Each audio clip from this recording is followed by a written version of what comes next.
नमस्कार प्यारे बच्चों, कैसे हैं आप सभी। आशा करता हूँ आप सभी अच्छे होंगे और खुश होंगे। तो चलिए शुरू करते हैं आज का अपना टॉपिक, जिसका नाम है lesson number 2, the power of determination. ठीक है, तो चलिए इसकी कुछ अपन महत्वपूर्ण क्वेश्चन आंसर देखते हैं। तो आप बोर्ड पे देख लीजिए, पहले कुछ क्वेश्चन आंसर मैंने लिखे हुए हैं, फिर मैं आपको एक एक करके समझाता हूँ।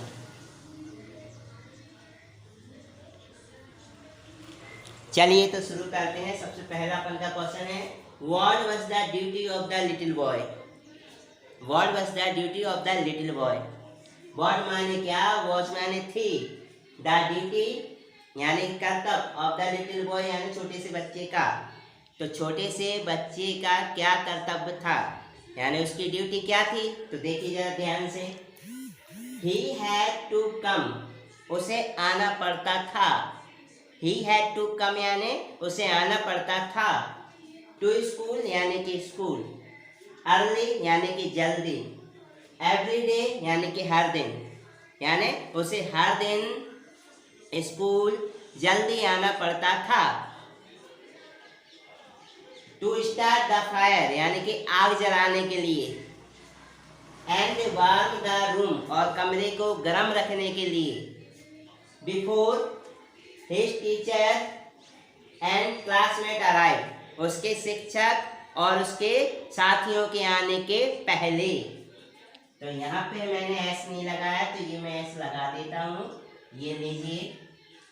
ठीक है, उसके शिक्षकों के और उसके दोस्तों के आने के पहले उसका ये कर्तव्य था। तो कौन सा कर्तव्य था, फिर से सुन लें, कि उसे है ना स्कूल हर दिन जल्दी टीचरों के पहले और उसके साथियों के पहले स्कूल में आना पड़ता था, आग को जलाता था और कमरे को गर्म रखता था। ठीक है, चलिए दूसरा देखते हैं। What was the condition. Condition का मतलब होता है हालत।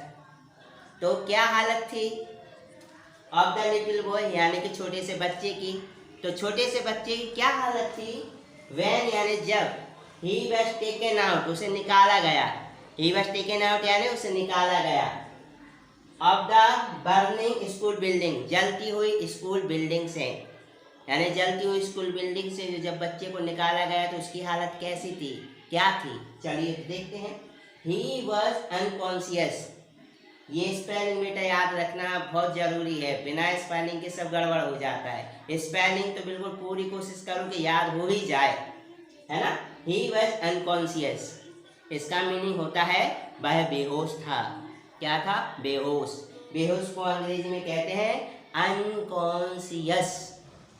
शब्द को याद रखिए और टुकड़ों में आप याद करें, गड़बड़ नहीं होगी। ठीक है, वह बेहोश था। चलिए अगला देखिए। Why was the boy sent to hospital? बच्चे को अस्पताल क्यों भेजा गया। तो भाई आपको पता है अस्पताल हम क्यों जाते हैं, इलाज कराने के लिए। वैसे तय याद रखना और कुछ भी नहीं, इलाज कराने के लिए, के लिए फॉर, और इलाज के लिए ट्रीटमेंट। बस दो शब्द याद रखिए, कौन सा, फॉर, ट्रीटमेंट। बस इसका मीनिंग क्या हुआ, इलाज कराने के लिए। देखो ही वॉज सेंट, वह भेजा गया, टू हॉस्पिटल अस्पताल, फॉर ट्रीटमेंट इलाज के लिए, उसे इलाज के लिए अस्पताल भेजा गया। बस दो शब्द याद रखिए, फॉर ट्रीटमेंट, बस। चलिए अगला देखिए। What was the opinion of the doctor about the burnt boy? यानी कि जले हुए बच्चे के बारे में डॉक्टर की क्या राय थी। यानी जो जला हुआ बच्चा को अस्पताल लेके आए थे ना, तो उसने क्या अपनी राय दी थी। What was the opinion यानी क्या राय थी, of the doctor यानी डॉक्टर की, about the burnt boy यानी जले हुए बच्चे के बारे में, के बारे में यानी कि about, क्या, about। चलिए उत्तर देखिए। The opinion of the doctor यानी डॉक्टर की राय थी, अबाउट हिम यानी उसके बारे में, किसके बारे में, जली हुई लड़की के बारे में। उसको क्या अपन ने लिखा, हिम। ठीक है ना। दैट कि ही वुड श्योरली डाई, वह निश्चित रूप से मर जाएगा। उनने राय क्या दी कि अब ये लड़का बचने वाला नहीं है, 100% मरेगा।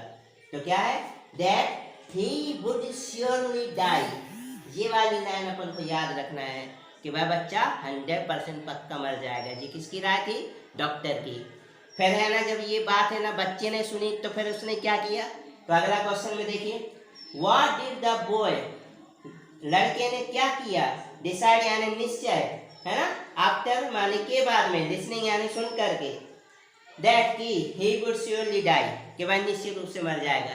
जब बच्चे ने सुना कि भाई निश्चित रूप से मर जाएगा, तो बच्चे ने है ना क्या निर्णय किया है, क्या डिसाइड किया, ठीक है ना। तो देखिए उत्तर में क्या है पता, ही made up his mind that he would survive, उसने अपने दिमाग में निश्चय कर लिया कि मैं जिंदा रहूँगा। क्या निश्चय कर लिया, मैं जिंदा रहूँगा और मैं जी के दिखाऊंगा सारी दुनिया को। क्या है, ही made up his mind that he would survive, survive का मतलब होता है जिंदा रहना, क्या होता है, जिंदा रहना, ठीक है। तो ये अपन के जो शब्द हैं, इन शब्दों को ध्यान से समझिए ताकि आपको किसी प्रकार की दिक्कत ना हो। एक बार और देख लीजिए,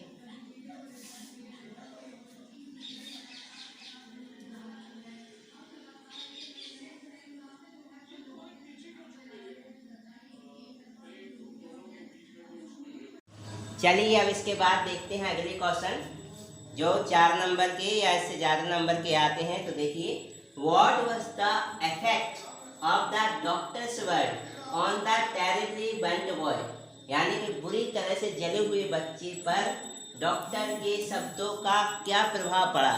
तो हमें ये बताना है कि भाई क्या प्रभाव पड़ा था। तो देखिए उत्तर में, ही वॉज ब्रेव, यानी जो लड़का जला हुआ था बहुत बुरी तरीके से, है ना, ही वॉज ब्रेव, बहादुर था। He did not want to die, वह मरना नहीं चाहता था।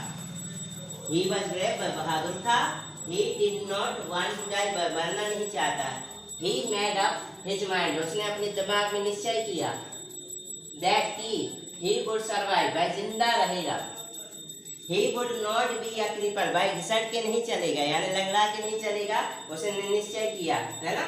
He would not be a cripple, वह ना घिसट के नहीं चलेगा। ही इंक्रीज्ड हिज विल पावर, उसने अपनी इच्छा शक्ति को मजबूत किया, बढ़ाया। ही वुड वॉक, और वह चला, वह चलेगा, ठीक है। तो देखिए इसमें है ना बच्चे की कितनी will power, strong will power का प्रयोग किया गया है कि वो उसने अपने आप को ऐसा बना लिया कि हम जिंदा रहेंगे और चल के भी बताएंगे और दौड़ के भी बताएंगे, ठीक है ना। चलिए नेक्स्ट क्वेश्चन देखिए, how did the mother help the boy to overcome his disability, यानी पे अब उसके पास है ना चलने फिरने की ताकत तो बची नहीं थी, तो उसी चलने फिरने की ताकत पर है ना उसकी माँ ने बच्चे की इस प्रकार मदद की कि भाई इस पर जीत प्राप्त करे, यानी उस पर विजय प्राप्त करे। किस पे, डिसेबिलिटी पर। डिसेबिलिटी कौन सी, कि वो बहुत बुरी तरह से जल गया था, अब चलने फिरने के काबिल नहीं बचा था, तो अब उसको चलने फिरने के काबिल बनाना है, तो उसकी माँ ने कैसे मदद की, चलिए देखते हैं। द रीजन बिहाइंड इट, इसके पीछे कारण है कि क्या कारण है, she would massage his little legs every day, she would massage, वह मसाज करती थी, हिज लिटिल लेग यानी उसके छोटे छोटे पैरों पर, एवरी डे यानी प्रतिदिन, तो उसकी माता प्रतिदिन है ना छोटे छोटे पैरों पर उसके मसाज करती थी। दूसरा कारण है, his mother wheeled him into the yard, उसकी माँ है ना व्हील चेयर पर उसको आंगन में लेकर आती थी। द यार्ड का मतलब क्या हुआ, आंगन, आंगन में लेकर आती थी। She took care him daily, और वह उसका प्रतिदिन ध्यान रखती थी, किसका, बच्चे का। अब यहाँ पे प्यारे बच्चे थोड़ी सी चीज देख लो, ये लिखा है मसाज, मसाज का मतलब होता है मालिश करना। यदि इसी में आप यही शब्द मैं लिख रहा हूँ, MSSAGE, ये क्या, ये शब्द है, केवल इस ए की जगह पे यदि हमने ई बना दिया तो ये हो गया मैसेज। मैसेज का मीनिंग होता है संदेश, और हम है ना व्हाट्सएप पर बहुत सारे मैसेज भेजते हैं ना, तो ये देखो ई का फर्क है और यहाँ पे ए है, ए आ गया यानी ये मसाज है यानी मालिश करना, ठीक है, और ये क्या है, मैसेज है, मैसेज यानी कि संदेश भेजना, ठीक है। अगला क्वेश्चन देख लीजिए, how did the boy make himself able to walk and run, बच्चे ने अपने आप को चलने और दौड़ने के काबिल कैसे बनाया, बच्चे ने अपने आप को चलने और दौड़ने के काबिल कैसे बनाया। तो देखिए उत्तर में, When the boy, यानी जब लड़का was into the yard, यानी आंगन में था, तो जब लड़का आंगन में था, विथ हिज मदर, अपनी माँ के साथ, ऑन व्हील चेयर यानी व्हील चेयर पर। तो व्हील चेयर पर जब बच्चा अपनी माँ के साथ आंगन में था, ही थ्री हिमसेल्फ, उसने अपने आप को गिरा लिया। क्या कर लिया? गिरा लिया। फ्रॉम द चेयर यानी चेयर से। ही पुल्ड हिमसेल्फ, उसने अपने आप को घसीटा। पुल्ड का मतलब होता है घसीटना, है ना। उसने अपने आप को घसीटा अक्रॉस द ग्रास यानी घास के ऊपर, ठीक है ना। ड्रैगिंग हिज लेग बिहाइंड, और पीछे पीछे क्या है, अपने पैरों को भी घिसटाया, यानी कि ऐसे सरक सरक के चला, ठीक है ना। विद ग्रेट एफर्ट, यानी कि पूरी ताकत से, पूरी ताकत लगा दी उसने। ही रेस्ट हिमसेल्फ, वह उठा। ऑन द फेंस, फेंस यानी बाढ़ होती है, इस प्रकार के कांटे वगैरह लगाते हैं, बाढ़ के इस प्रकार के सहारे से ऐसा खड़ा हुआ, ठीक है ना। इन दिस वे, इस तरीके से, ही वॉक्ड, वह चला, एज वेल एज, साथ ही साथ रैन, दौड़ा। तो वह इस तरीके से उसने पूरी अपनी ताकत लगा दी और इस प्रकार से वो चला और साथ ही साथ दौड़ा, ठीक है। ये प्रश्न आपके 4-4 नंबर के या इससे ज़्यादा नंबर के आते हैं और मैंने पूरी कोशिश की है आपको समझाने की। आशा करता हूँ आज का वीडियो आपको बहुत अच्छा लगा होगा और पसंद भी आया होगा। आज के लिए इतना ही, अब मुझे बता दीजिए। नमस्कार।